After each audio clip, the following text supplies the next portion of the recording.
everyone. Thank you all for joining us today. I'm Councilwoman Chappell, and I represent Louisville Metro's District 15. Are you all able to hear me okay? All right.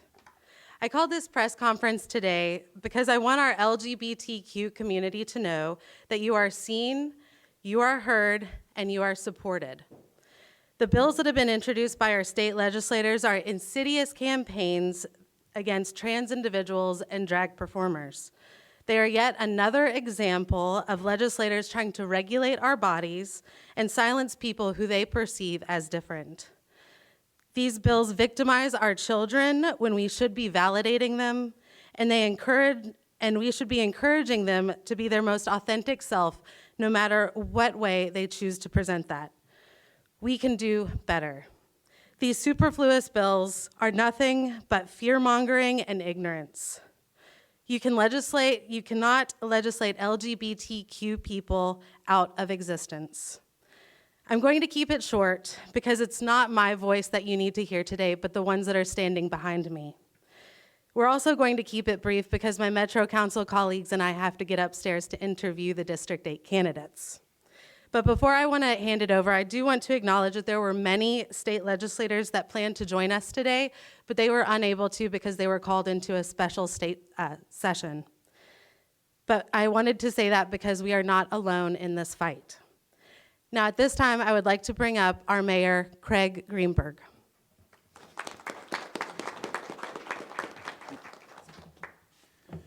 Thank you, Councilwoman Chappell, and thank you, everyone, for coming out today. I'm proud to stand with everyone here today and everyone across our city to stand against these awful bills that are an attack on Kentucky's LGBTQ community. With Senate Bill 115, drag performers have been a part of society forever. Suddenly they're a scandal and a threat? That's ridiculous. And then there's House Bill 470. It's unconscionable to me that we're seeing legislation that goes after children and parents and the healthcare professionals they turn to for guidance and care. The young people who will be affected by HB 470 are going through what can be a really difficult time. They need our support and our understanding, not judgment and contempt. They need to have access to qualified physical and mental health services so they and their parents and their doctors can make the decision that's right for them. They do not lead the legislator telling them that they don't know what they need to do or what their child needs or what their patient needs, but they, the legislature, know. That's wrong. It will hurt kids, it will hurt families, and it will hurt our community. This hateful legislation we're seeing is from the same tired playbook we've seen in the past. Like when young people finally started to feel safe to admit to their families and their community that they were gay. And while homophobia still exists, as a society, we have made important progress. Thank God. But now, this generation of young people is having to fight old battles again, and they deserve better. To the young trans people of our city and all over Kentucky and beyond, to the entire broader LGBTQ community, as mayor, I want to say that the city of Louisville is with you. Wherever you are, whatever you're going through, remember that there are people who love you, who respect you, and who believe in you. And we will fight alongside you for your right to live and love as you see fit, to take your rightful place as full, equal, valued, and contributing members of our community, and to exercise your right as Americans to life, liberty, and the pursuit of happiness using the name and the pronouns that you choose for yourself. I don't know why some of my fellow public servants seem to struggle with this. I wish they didn't. But the good news is that history says, ultimately, they will lose. History says that if we keep fighting, fairness and justice will win. That's what happened with women's suffrage, with integration, and with marriage equality. And ultimately, that is what will happen with transgender rights as well. because those of us here today and across our city and across our state will make it happen. So let's keep fighting, keep believing, keep lifting each other up, and standing with our friends and family in the LGBTQ community. Thank you very much.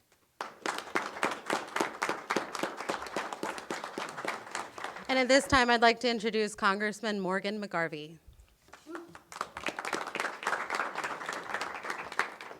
Thank you, Councilwoman Chappell, Mayor Greenberg, everyone else for being here today. I'm going to keep this really simple. Stop being mean to kids. The bills coming out of Frankfurt are hateful, they are hurtful, and they are wrong. This must stop. We should join together on days like today to make life better for our kids. I remember when we used to agree that calling kids names they didn't like was considered bullying.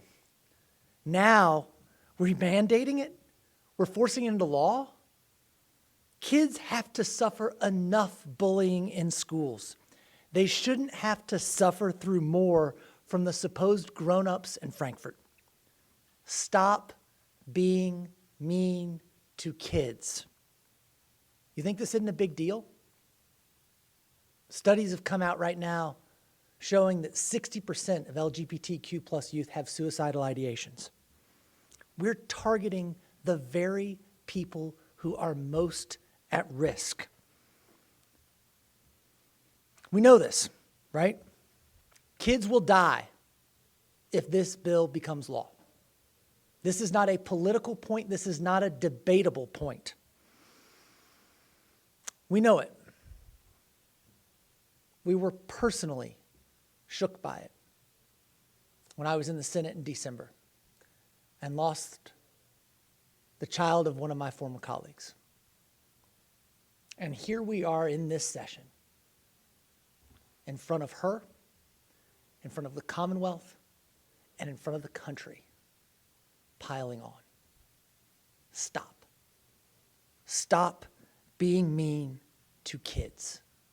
Stop hurting children. These bills aren't going to help anybody. All they're going to do is cause pain. Threatening to eradicate and eliminate transgender people from existence is hateful, it is disturbing, it is flat out wrong. We have to fight this, we have to keep fighting to protect everyone's rights. It shouldn't matter who you are, who you love, or where you come from. Everyone deserves to be treated equally. Thank you.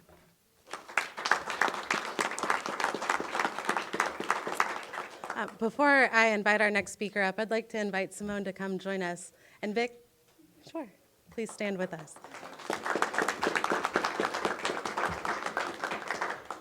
Next, I want to invite Jonathan Lowe up to the podium, who will be giving us a parent's perspective on these issues. Hi, my name's Jonathan Lowe, and I'm a Louisvillian, and I have 2 children, and both of them are transgender. Josie's 22, and they live in Chicago and go to the Art Institute of Chicago studying art and animation. They are fabulous. They are creative, progressive, fighting for the rights of their friends and family. Jamie is 7, just turned 17. She uses she, her pronouns and goes to the Brown School here in Louisville. And I'm here to talk about House Bill 470 and to fight for the life and health and safety of my children. House Bill 470 is one of the many bills that would harm transgender children. This one would ban all gender-affirming medical care for kids. Both of my children get really great gender-affirming medical care, hormone therapy, mental health therapy. All of it is life-saving. All of it is medically necessary. All of it is critically important. I worry, I think every day about what would have happened to my 17-year-old if House Bill 470 had been in place a year ago. I don't know that she would still be with us. Death by suicide by young transgender kids is a real thing and happens more frequently than we care to. And when this bill goes into effect, if it goes into effect, we're going to have to figure out how to save her life because they are keeping her away from medically necessary, life-saving health care. It shocks me that legislators think that they know better what kids need than their parents do. All of the legislators I speak to talk about parental rights. And what I know is my parental rights are disappearing because I'm doing the thing that I know needs to happen for the health and safety and life of my children. There are so many lies that are going on about what gender-affirming care looks like. And I just want to tell you a little bit about what it looks like from a parent's perspective. It's safe. It's been used for years. There are national standards that everybody uses to make sure that it's, highly qualified. You consult with lots of doctors. You consult with therapists. Parents are always involved in every decision along the way. Things go slowly. Nothing happens until everybody agrees to it. And there's no surgery involved for kids who are under 18. That's just a myth and it's a lie. What we've gotten so far is really great medical care. It's life-saving care, and they're going to be taking that away. It also puts doctors in a really dangerous position where they have to choose between providing the care they know these children need, my children need, or losing their license. And that's why all of the medical professional organizations are supportive of gender-affirming medical care. This is life or death. Because I have a 17-year-old and 17-year-olds are connected through the internet and have social things, I know kids from across the nation, trans kids from Colorado, from Texas, from rural Missouri, from all parts of the country, McCreary County, here in Kentucky, where Senator Stivers is the legislator. And they're queer, they are trans, they're not out to their families. Some of them are in crisis and nobody's helping, no caring adult is there to take care of them. And we should really be focusing on what these kids need to be happy, healthy, thriving, getting from youth to adulthood. I know it can happen because I see it with my 22-year-old who's doing great in Chicago and has a really wonderful friendship network. And instead, we're focusing on things that are going to kill them. And if not kill them, then traumatize them until there's, I don't know. Anyway, I'll stop talking, but this is not a pretend issue. This is life or death for many, many, many Kentucky families. Thank you.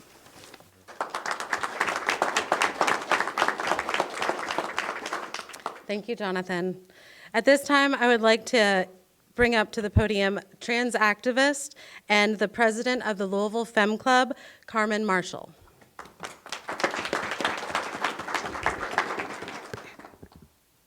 Good afternoon. My name is Carmen Marshall, and I'm the president of Femme Club here in Louisville, a community-led and built organization that provides safe space, resources, and support for trans femme and femme gender nonconforming individuals. I am part of a network of leaders in the community who vehemently oppose SB 115 and HB 470. The fervor at which the vitriol is being targeted and subjected to our community cannot be understated. I personally saw this firsthand when I was in Frankfurt watching the committee for HB 470. The supporters of HB 470 didn't listen to Kentuckians. They didn't hear as we chanted for equality. They didn't listen to the Kentucky parents, the Kentucky children, or the Kentucky families. They instead reached to states like California and Arkansas to find agents of hate that would perpetuate their assault on trans and gender nonconforming people across the bluegrass. I don't need to listen to people who are outside my home to tell me what my friends, family, and neighbors need. Fellow Kentuckians have spoken loud and clear. Our politicians, however, are just not listening. So I ask that everyone reach out to their representatives for their districts. Ask them to say no to SB 115 and HB 470. Our work here isn't done yet, And as long as hate persists, myself and others are ready to stand and protect our beloved community. Thank you.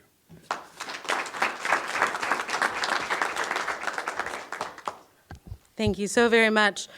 And at this time, I'd like to bring up Simone and Vic Leon, two, I think, iconic people in our LGBTQ scene here in Louisville.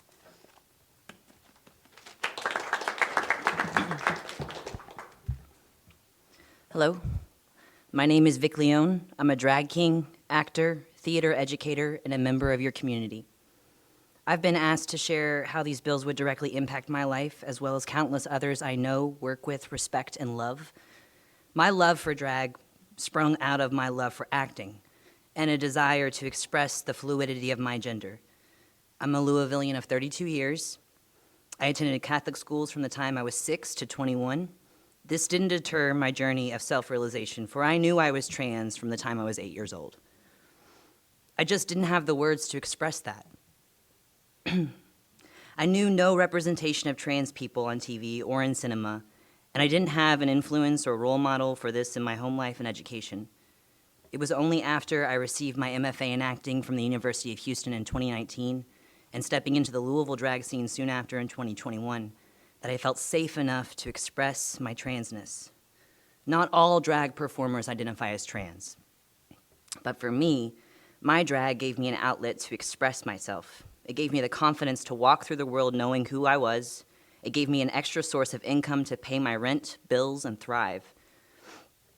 It provided a safe haven, a community of love and support, a second family, if you will. The amount of people I know who echo this notion is insurmountable. Drag is an art, just like any form of entertainment. The people I work with and myself know the relationship between context and audience. Drag is not a danger. It's a lifesaver for many drag artists, including myself, and gives people watching the framework to feel confident in being themselves too. It allows us to connect as a community and celebrate life and love and the human experience. I ask for opposition of this slate of hate for the sake of people like me and those that will come after me. Thank you.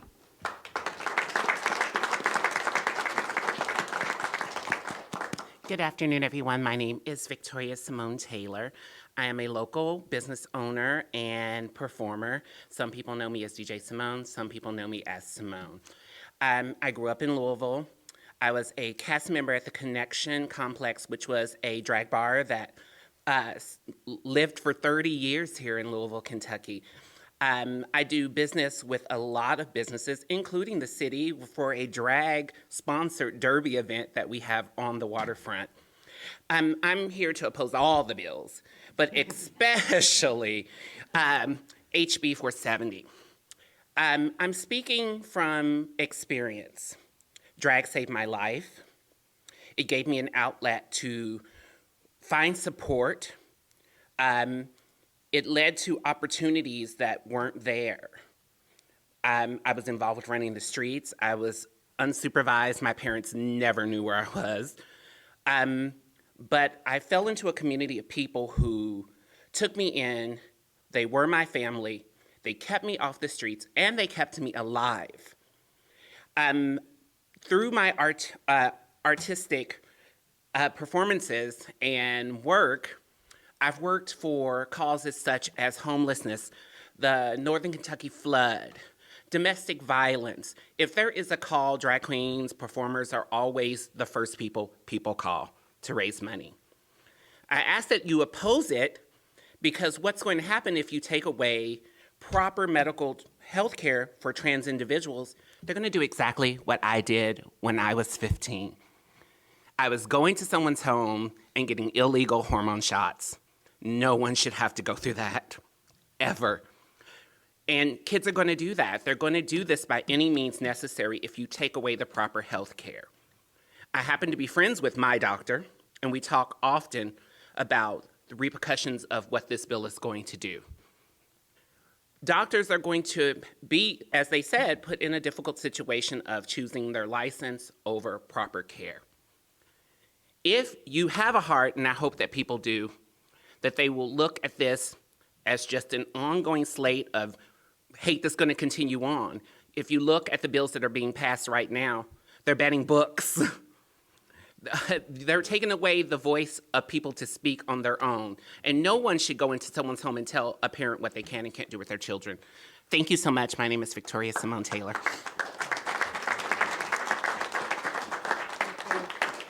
Thank you so much. Next up is Mike Slayton. He is the president of the Louisville Pride Foundation. Thank you. My name is Mike Slayton. I'm the executive director of the Louisville Pride Foundation, and we are planning 2 events which we do every year, which have never before been illegal, and I hope that they will continue to not be illegal. One is the Sunday Fun Day Derby Drag Show that Simone mentioned, and the other is the Louisville Pride Festival, which happens every year in September and is very much on public property.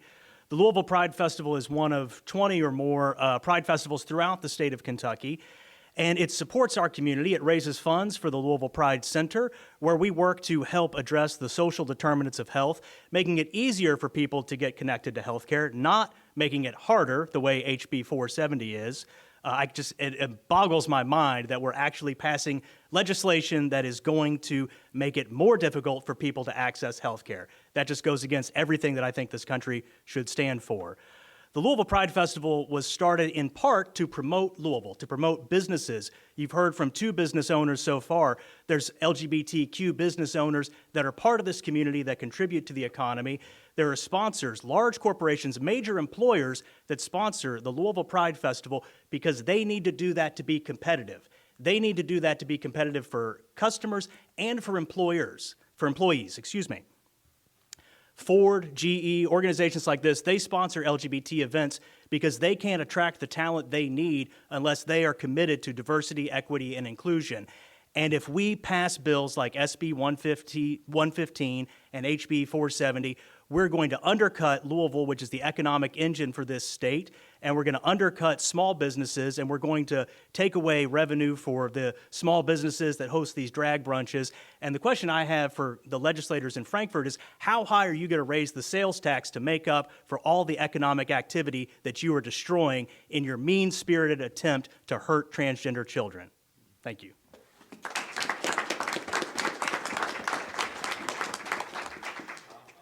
Thank you. And at this time, I'd like to invite anyone else who's up here, any of the supporters, any of my colleagues on Metro Council, to come up and speak on this issue.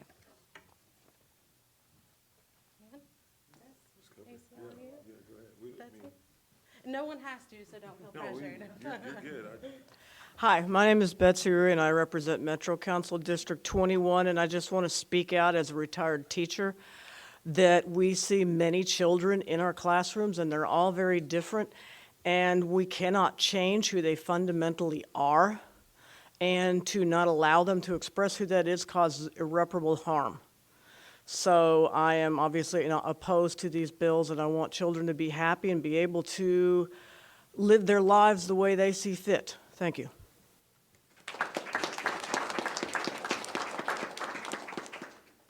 Anyone else? And at this time, I'd like to open it up for any questions that there might be for myself or anyone else up here. Has the city begun thinking about contingency plans in the event that these 2 bills are passed, what they can do to support people here who are going to be feeling quite lost? Sure. I can't speak for all of my colleagues on Metro Council. There are 26 of us, but I can say that I have been working with some state legislators to see how we can kind of protect what we have right here in Louisville. Hopefully these won't pass. They probably will, but we definitely want to have something prepared, so if that does happen, then we can already, kind of go after it. All right. And if that's it, then thank you everyone for coming here today, and have a great Monday.